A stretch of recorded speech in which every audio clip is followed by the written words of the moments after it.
Olá, amigos da TV Justiça, sejam bem-vindos ao programa Direitos Sem Fronteiras. Esta semana vamos falar sobre a crise de refugiados na América Central, a pior em 30 anos, com milhares de pessoas fugindo da violência do crime organizado. O alerta foi feito pela Organização das Nações Unidas, que apontou para um salto inédito no número de refugiados na região. A onda de violência em Honduras, Guatemala e El Salvador leva milhares de pessoas em busca de abrigo em outros países. Estados Unidos e México são os principais alvos dos refugiados. Somente no ano passado, quase 3.500 pessoas pediram acolhimento aos mexicanos, 3 vezes a mais do que em 2013. Os Estados Unidos continuam sendo a nação que mais recebe candidaturas de moradores da América Central, um aumento de 250% desde 2013. Violência e perseguição em larga escala nas mãos de atores criminosos armados agora se tornaram, em meio ao contexto de pobreza e desemprego, os principais motivos dos fluxos de refugiados. Quem participa do programa de hoje é Carolina Claro, consultora em legislação e política migratória, e Júlio Secundino, mestre em Direito Internacional.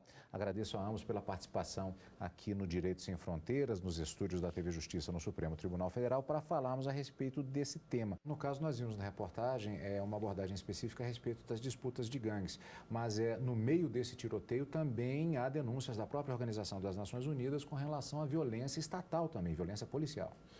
Infelizmente, nós estamos assistindo relatos da ONU, da ACNUR, aqui na América Latina, que a população ela está comprimida entre a violência. Ora a violência das gangues e ora a violência tanto das forças militares quanto de grupos paramilitares que estão se digladiando e forçando a saída das pessoas das suas localidades. A fonte comum desses fluxos migratórios que nós temos no momento é a violência interna nesses países, que forçam com que as pessoas deixem as suas casas e busquem um novo caminho ali em busca de um refúgio. Muitos deles recorrem a coiotes, que são traficantes de pessoas, são contrabandistas de imigrantes, que levam essas pessoas para tentar facilitar a entrada ou fazer uma entrada clandestina.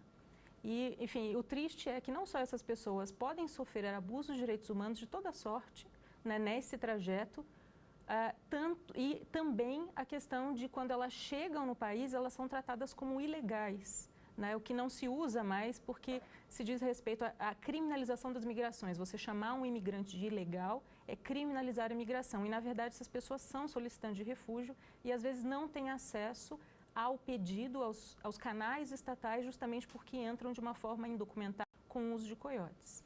Pergunta para os dois, a professora acho que quer fazer uma observação sobre isso antes. Além de achar muito interessante a resposta da doutora, eu acho que um ponto fulcral é o aumento da criminalidade organizada transnacional. Então, além dos coiotes, a possibilidade de tráfico de pessoas, né, nas suas maiores vertentes, como, por exemplo, a exploração sexual, e aí nós temos relatos terríveis da exploração sexual de mulheres e crianças nesses trajetos, e também de tráfico de órgãos, que coloca aí a própria humanidade em xeque quanto a esse problema migratório que nós estamos sofrendo na América. O que explica o crescimento desse crime organizado na América Latina, de certa maneira, como um todo, e especificamente nos 3 países que estão sendo objeto exatamente dessas denúncias, que é El Salvador, Honduras e Guatemala? A questão da pobreza, a questão, enfim, da falta de trabalho e da violência generalizada, das gangues e da discriminação. Então, é bom ter em conta, claro que não é um fator só, são vários fatores, mas a falta de emprego, pobreza, eles são fatores muito fortes que aumentam a criminalidade nesses países e que tem histórico de pelo menos 30, quase 40 anos de ter gangues, de ter esses conflitos internos. Né? Então, e somado a isso, uma discriminação muito grande. Por exemplo, El Salvador é o país das Américas que mais tem perseguição de mulheres e da população LGBTI. Então, há muitos casos, muitos relatos de pessoas que sofrem violações de gênero e que são solicitantes de refúgio, podem ser solicitantes de refúgio em outros países, às vezes não conseguem escapar e acabam sendo mortas ou, enfim, são sujeitas a todo tipo de violência, né, nesses países. Pelo menos um desses países tinha um nome bastante notório em relação ao período das guerrilhas, nos anos 60, 70, início dos anos 80, no caso especificamente El Salvador. A Nicarágua também passou por esse período. E mesmo Honduras e Guatemala também tiveram problemas semelhantes. E, se não me falha a memória, não havia, na época, uma crise tão significativa do ponto de vista de crise de refugiados. As fronteiras eram mais fluídas naquela época. Qual é a diferença que podemos estabelecer? Faça a pergunta aos dois. Devido aos problemas internos e externos que esses países tinham, hoje ainda falta uma estrutura social um pouco mais consistente, o que leva a todos os fatores que a doutora bem colocou. Sem a efetivação de direitos fundamentais, você cria um vácuo que vai ser preenchido por uma estrutura paralela, que é o crime organizado. Particularmente, eu acredito que nós temos que entender a atualidade pelos instrumentos que ela tem. Então, na década de 70, nós não tínhamos tanto acesso à internet, aos meios de comunicação, o que impossibilitava, por exemplo, as pessoas verificarem outras possibilidades em outros estados, com um pouco mais de estrutura, como é o México, e com uma estrutura bem melhor, como é os Estados Unidos, criando a possibilidade de uma migração um pouco mais consistente. E aí, os dados também que nós temos na atualidade talvez sejam mais precisos que nós tínhamos na época. Então, hoje, nós temos um sistema de transporte um pouco mais eficaz e um sistema de comunicação que possibilita o acesso a esses dados. Então, por exemplo, o próprio relatório que nós temos atualmente, que foram entrevistados 160 mulheres mostrando isso, é uma possibilidade do que acontece em praticamente tempo real, demonstrando que esses fatores de 30 anos acabam refletindo hoje que, na falta de uma estrutura social que possibilite uma vida digna dessas pessoas dentro do seu estado, elas vão procurar melhores condições de vida. E, nesse momento, mais próximos dele, no México ou nos Estados Unidos. Doutora? Sim, e também a questão de que esse tema não é novo nas Américas. Em 1984, foi feita uma reunião dos Estados americanos justamente para se tratar do problema dos refugiados nas Américas.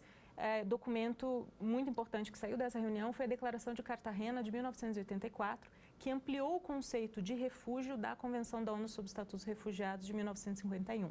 Então, por causa dessa situação na América Central, né, claro, em outros países das Américas, mas principalmente a América Central, foi-se colocado nessa declaração que refúgio também vale para pessoas que sofrem grave e generalizada violação de direitos humanos.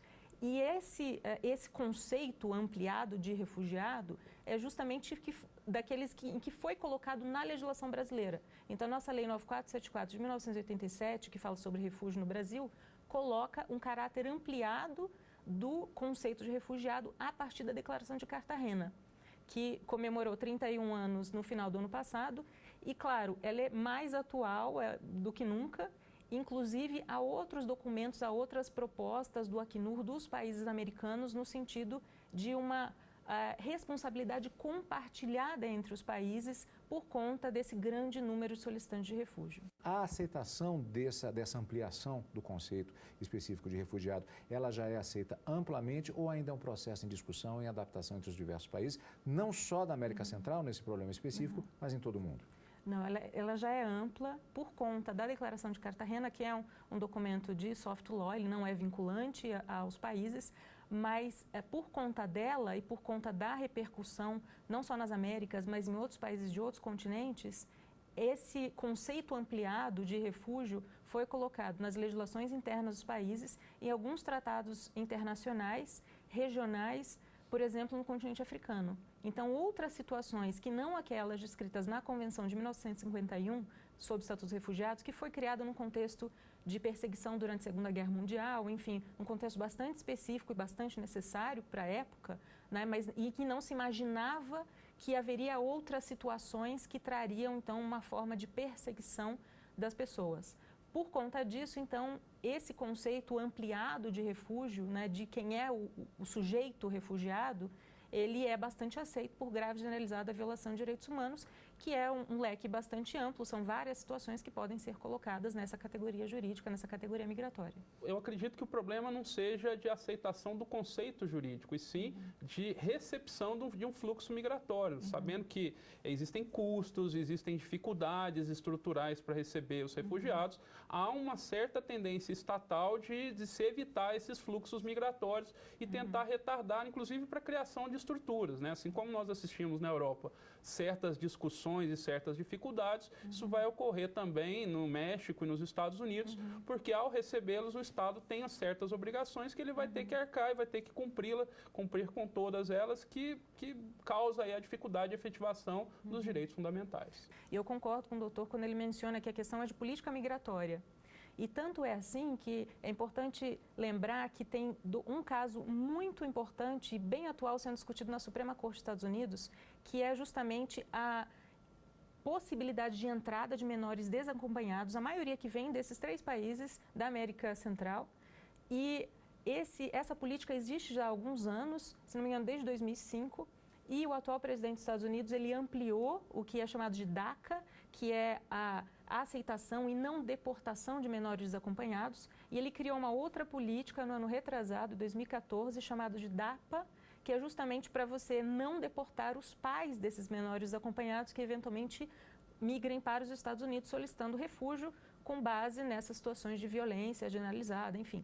Então, a Suprema Corte dos Estados Unidos tem discutido esse caso porque 26 estados dos Estados Unidos, 26 estados entraram com uma ação contra o governo estadunidense no sentido de barrar essas 2 propostas, o DACA ampliado e o DAPA, justamente para que esses estados não recebam tantos refugiados. Então, existe um movimento político, isso não pode ser ignorado de forma alguma, que nega a entrada desses migrantes em situação vulnerável. Apesar de todos os esforços do Acnur, apesar de todos os esforços de outros órgãos da ONU, de governos, do que se fala em responsabilidade compartilhada.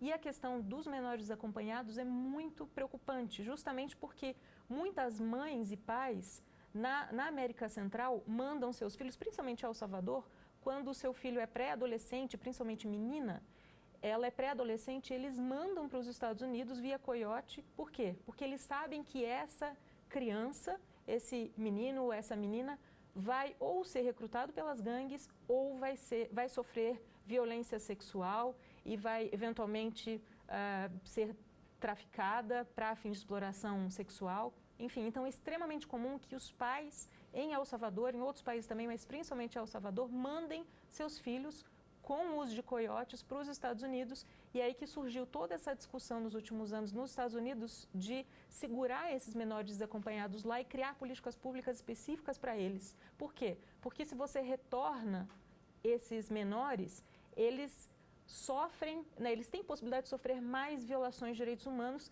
sendo que eles já tiveram possibilidade de sofrer violações de direitos humanos no percurso. Nós vamos para um rápido intervalo e, na sequência, voltamos a falar a respeito da crise de refugiados na América Central. Não saia daí.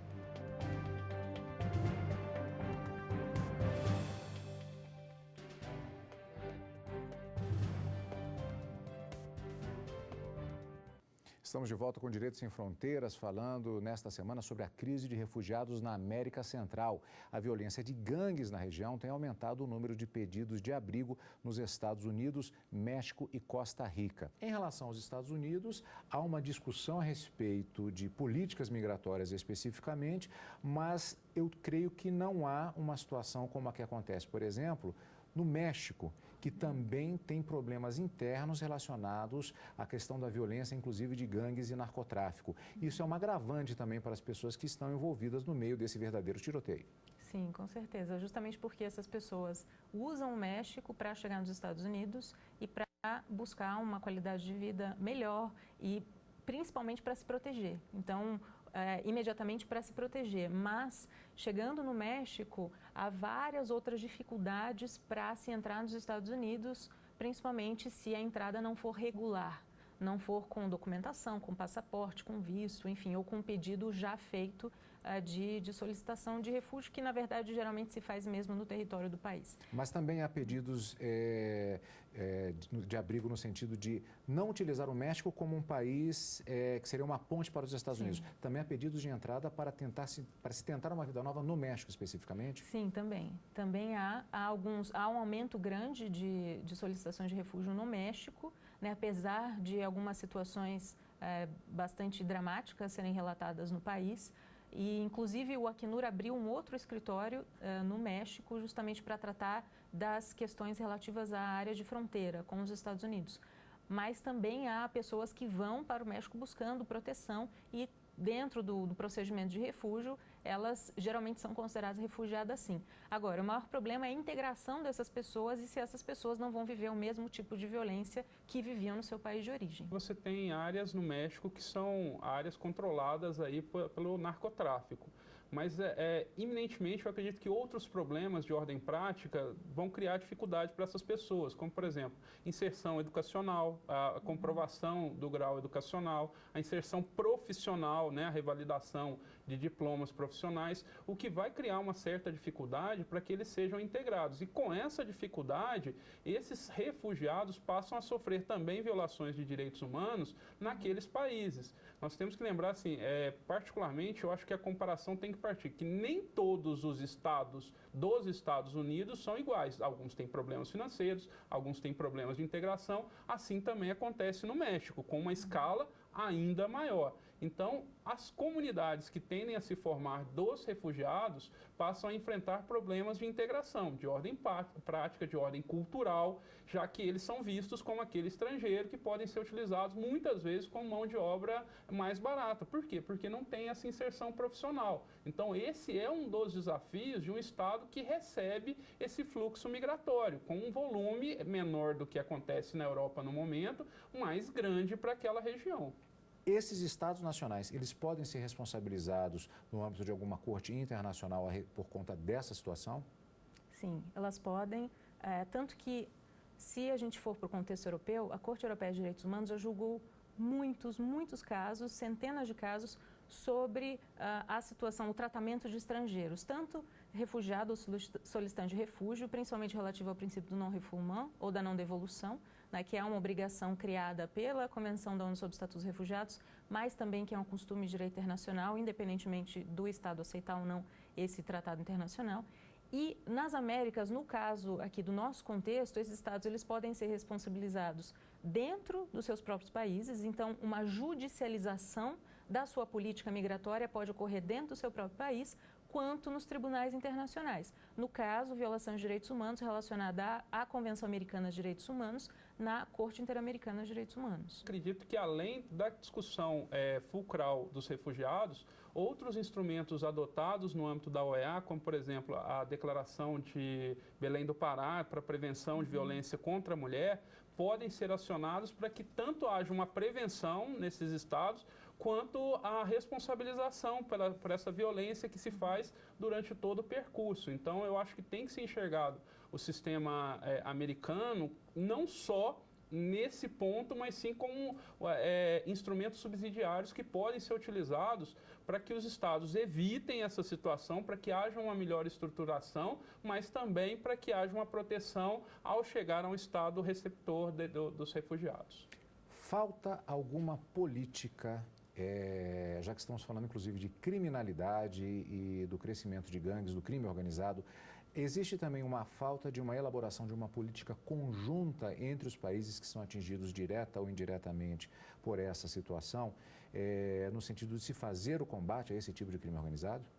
Sim, na verdade há várias tentativas e há vários encontros, sejam por meio de organismos internacionais, sejam relações bilaterais, enfim, ou multilaterais, fora de organismos internacionais mesmo, de se tratar dessas questões de violência. Mas vai depender de fatores como a cooperação internacional, a própria, enfim, força estatal, não só a força policial, mas a força política do Estado para lidar sistematicamente com todos esses problemas. Porque se as gangues, elas têm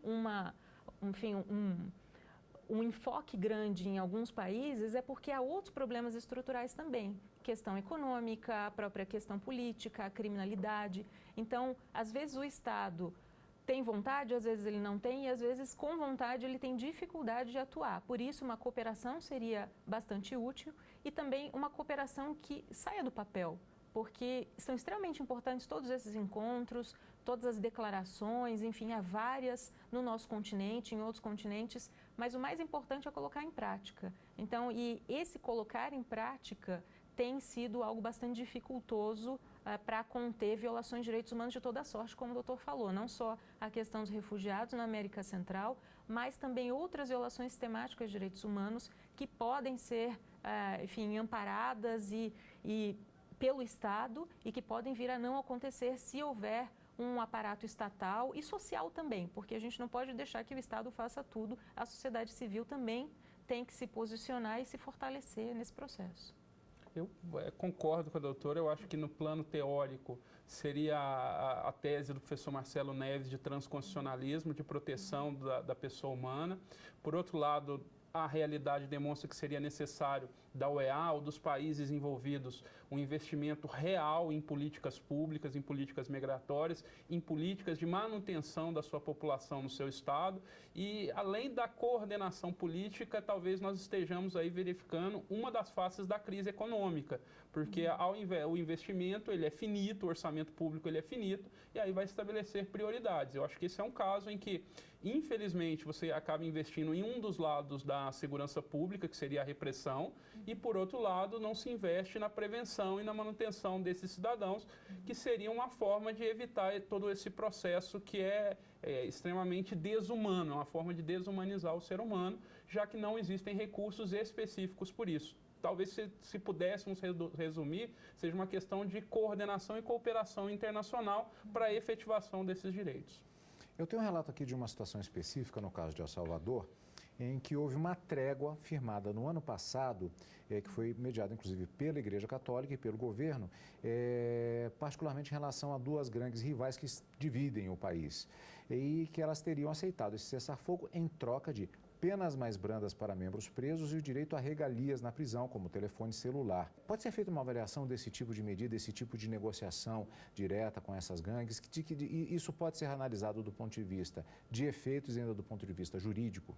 Eu particularmente verifico que isso é o reconhecimento de uma estrutura paralela que rivaliza ao Estado. Nós estamos assistindo um poder criminoso impondo desejos ao Estado.